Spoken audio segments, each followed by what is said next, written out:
Welcome back to Start by Starting. Good morning, good afternoon, good evening, wherever you are in the world today. I'm Susan Peters Chesley, and I'm thrilled to have you here. If you've been recently diagnosed with level 1 ASD, Asperger's, and ADHD, you might be asking yourself, what does this mean for me, for who I am? Whether you're coming to this as a newly diagnosed adult, supporting someone who is, or just here to learn, this episode is all about exploring your identity and making space for the diagnosis without letting it define your entire self. Now, let's start with the basics, the role of labels. The role of labels can be very powerful. They help us understand the world and ourselves better. Your level 1 ASD diagnosis is a tool. It is a lens that provides clarity about patterns of behavior and thought processes in your life. But here's the thing, no single label can capture the full complexity of who you are as a human being. Think of the diagnosis like adding a new color to a painting. It doesn't erase what's already there. Instead, it just adds depth and meaning to that painting. Each of us has a unique story. We're all made up of so much more than one word or category or a label. Maybe you're an artist, a parent, a mentor, a professional like me, or a passionate hobbyist. The diagnosis is just one piece of the puzzle. So here's an example. A friend of mine was diagnosed in her 50s. She used to call herself quirky, weird, or a little offbeat. After her diagnosis, she said, it's not really that I'm offbeat or really weird. It's that my brain just plays a different kind of music. So I dance to a different beat, and I enjoy dancing how I dance.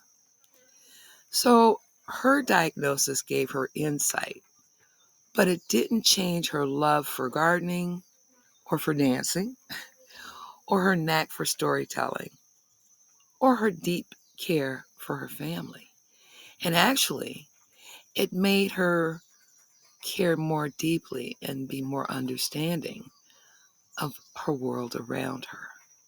It gave her acceptance.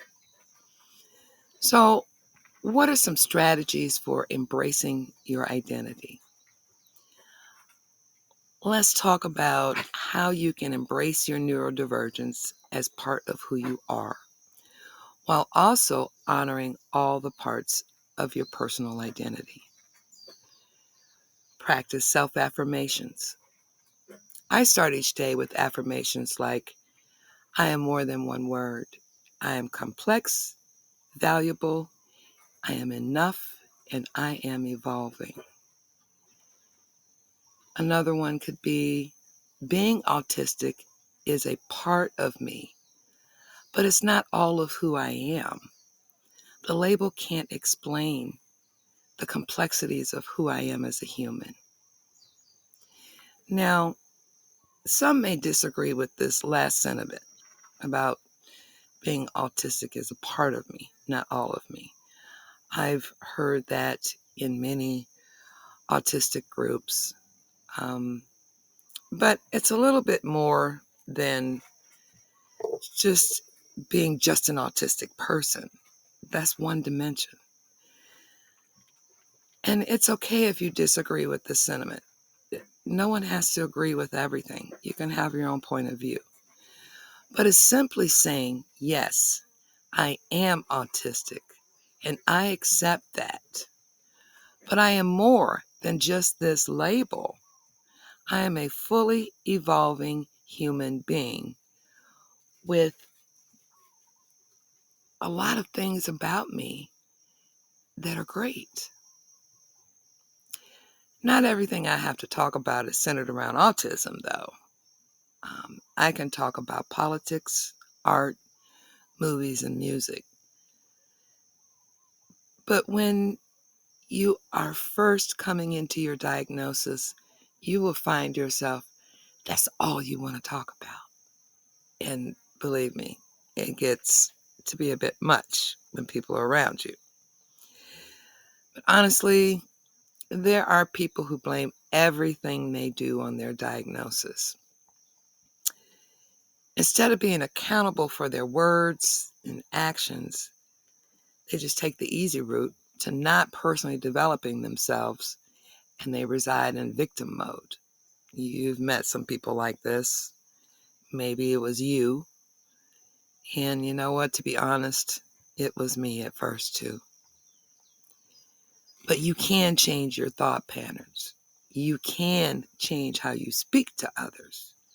You can change how you respond and develop emotional awareness by accepting when you may have been hurtful to others.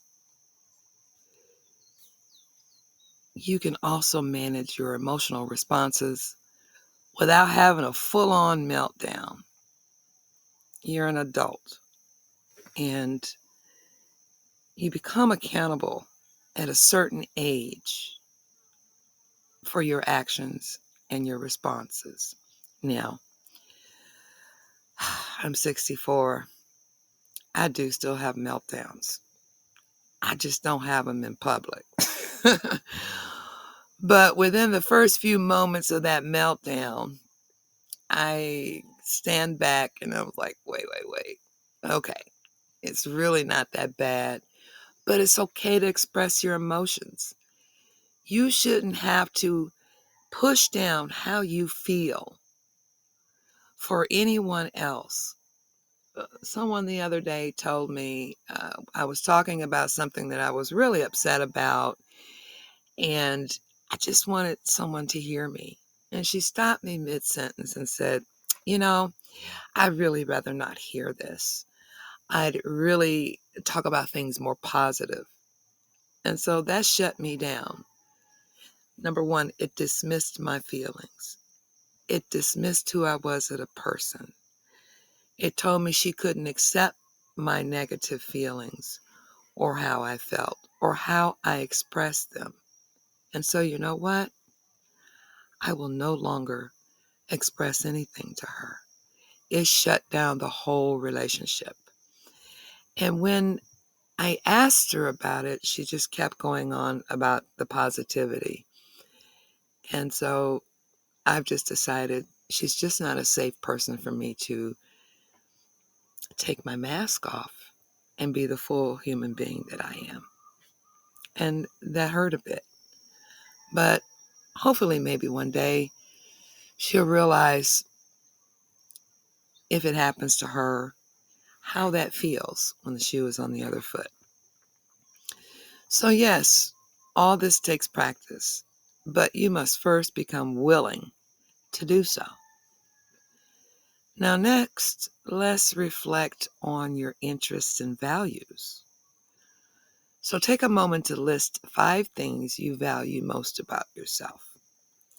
And here, just for, um, listening's sake, I'll list 5 of my values, that 5 things that I like most about myself. My smile, my ability to accept others as they are in the present moment, how deeply I love my family, how much I love sitting in nature, and how much I love my animals and other animals. Those values are really important to me. So think about 5 values that you have that you like the most. And if you don't know what a value is, just Google it. There's plenty of value sheets out there that will broaden your perspective on what a value is. There's a lot of them. And that's why I said we're just not one-dimensional human beings, but we're just this one big bag of values wrapped in one. Maybe it's your sense of humor, your love for a hobby, or your loyalty to loved ones, like I stated for mine. Now, take a note here, though. These traits haven't changed just because you've gotten a diagnosis. They're still a part of your story. You're just more aware of other traits you didn't have an explanation for. Now you do. And some autistic traits that I like to see as a positive and not as a handicap are that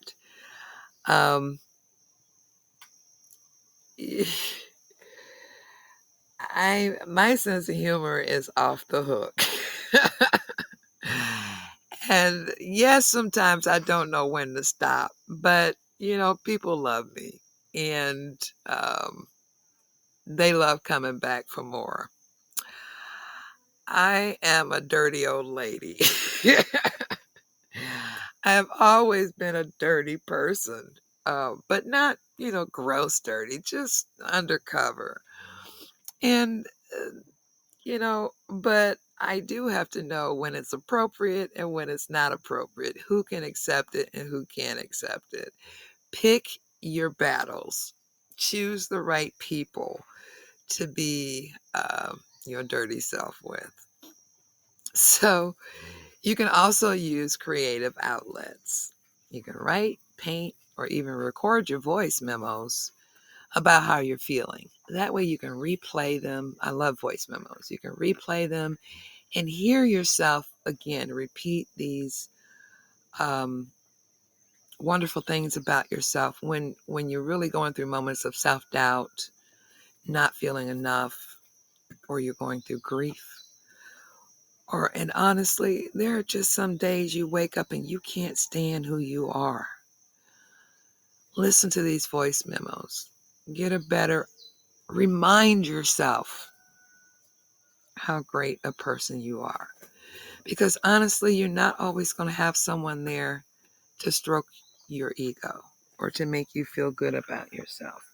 So you have to learn to do it for yourself. Okay? Now, again, processing your emotions creatively, they can help you see your growth more clearly too. I am a huge journaling enthusiast. You'll hear me talk about journaling all the time. The reason being, journals keep a daily record of your emotions and life's happenings. So we often forget how we felt yesterday or last week when we start to feel better. So journals help us to see our growth and our missteps. You can go back a week or 2 weeks, even months or years before, and you'll be like, oh my gosh, I can't believe I felt that way. But you're human. Why couldn't you feel that way? You have the right to feel all your feelings that you feel. Yes, they may be uncomfortable, but you can feel them. You just don't have to sit in them. So journaling is a part of goal setting. Without goal setting or without journaling, you aren't going to make it to where you want to be. Take the time to do the work. You owe it to yourself. You're not doing it for me. You're not doing it for your family. You're not doing it for anyone else except for yourself. Nothing changes until you do.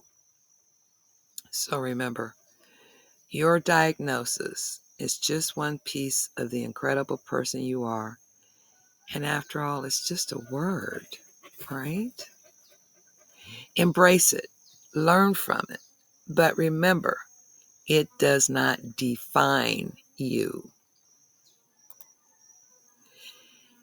If this podcast today resonates with you, share your thoughts in the comments or connect with our community.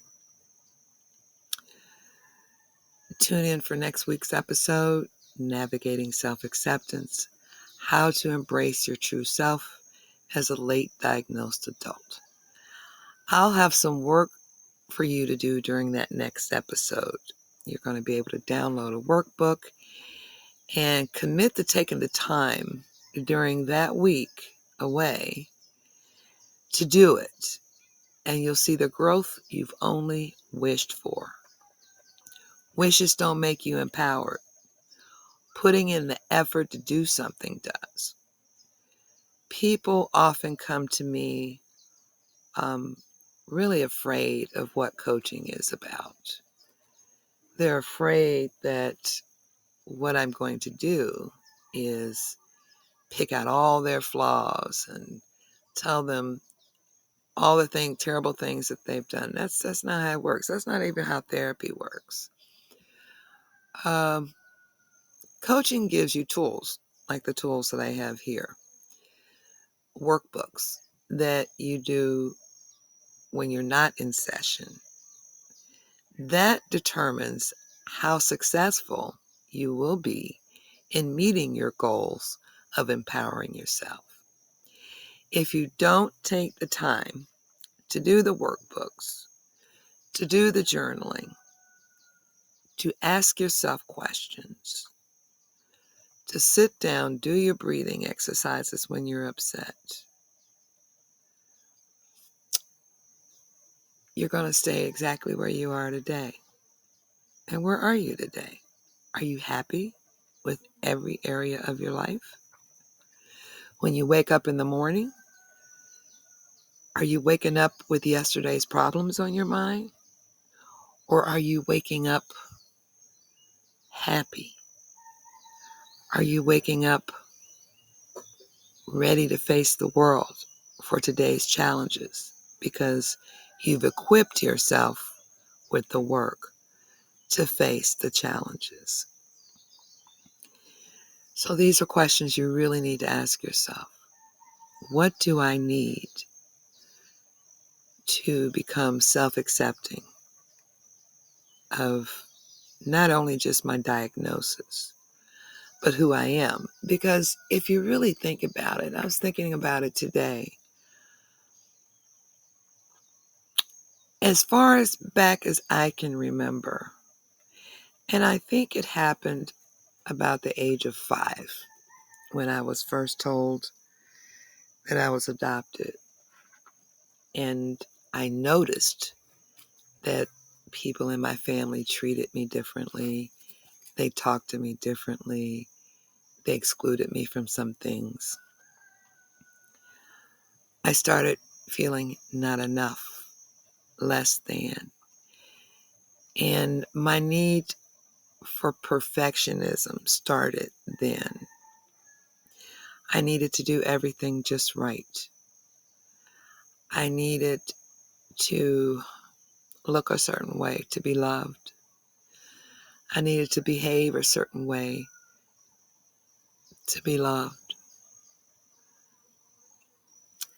I didn't feel comfortable around social settings. That's when it started. I thought people could look at me and tell that I was adopted, that I didn't belong there, and that my family felt sorry for me. I started feeling that I was weird because I would do things, I did things that were very dangerous, yes, like setting fires. And I was not explained the consequences of those. I just got spanked while being screamed and hollered and yelled at. So I didn't understand why I shouldn't do those. But today I understand why I did those impulsive things. It is because of my ASD. So if you find yourself having gone back and looked at your life and you found that you've made impulsive moves that ultimately led to really bad decisions, it isn't totally your fault. You have a syndrome, and I still call it a syndrome, Asperger's syndrome. I don't call it a disorder. It is a syndrome, a pattern of thinking, doing first, thinking later, and not realizing the consequences. Maybe because you weren't told, or maybe you just don't think about it. But you can learn to accept yourself today. You don't have to wait for someone to bop you on the head with a magic wand. Through these steps that I'm giving you, you can do it yourself. If you can't afford coaching or therapy, you can do it yourself. It's going to be hard because maybe you don't have any support or someone to listen to you. But keep those audio journals so that could be your support. You can learn to support yourself. So thank you today for tuning in to Start by Starting. And remember, understanding, self-awareness, and self-acceptance is the first step towards self-empowerment. So if you're new here today, please subscribe, hit the like button and the notification bell, comment in the comments below, and share with others so you won't miss another episode or a chance to connect or build community. For those returning, thank you for helping the community grow. I truly appreciate you. Keep in mind, this is a safe space where diversity, equity, and inclusion isn't just a phrase or a slur, but it's a true lifestyle and mindset of people who have acceptance of differences. Have a great day. Aloha.